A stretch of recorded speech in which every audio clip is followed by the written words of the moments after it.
Decorative poles look good when they first go in, but after years, this is what you get.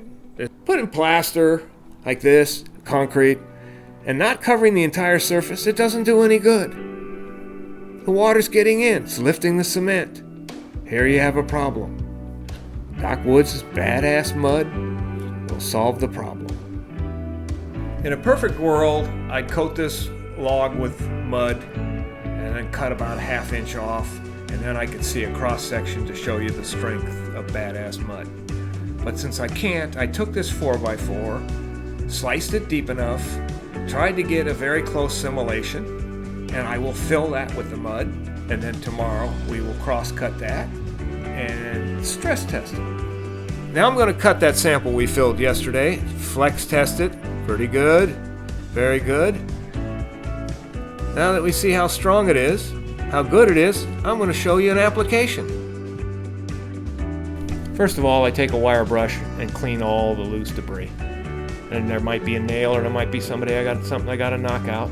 Then I take my dust gun and blow it off so I get rid of all the debris. I'm going to mix that up like everything. You got to mix it really, really good. It's like frosting. Now here we are. We're going to frost a cake.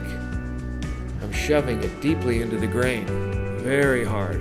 A lot of pressure pushing it in there. It's very creamy, like a frosting. In fact, it looks like a cake, doesn't it? Smooth that out. Oh yeah, just a little bit here. I'm gonna rub it in with my finger. Real easy to wash off with soap and water. And we're done. How many other uses can you think of for badass mud? Hello there, here we are a year later. A year and 5 days since we did this post in the video.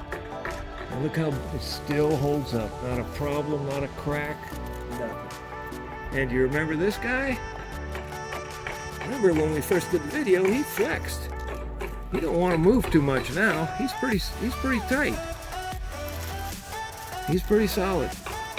And this is a piece I put in the freezer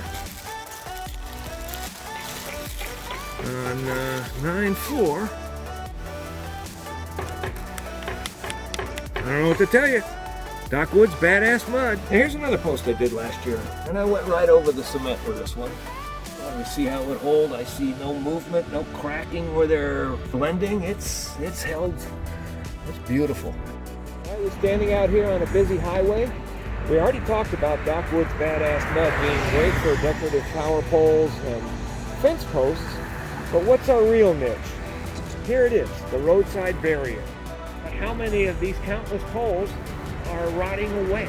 The infrastructure is just rotting away. There's 13 of them here. These are in cement. You have to take these poles out. You got to take the sidewalk out with them. Now, here we have the solution. Doc Woods badass mud.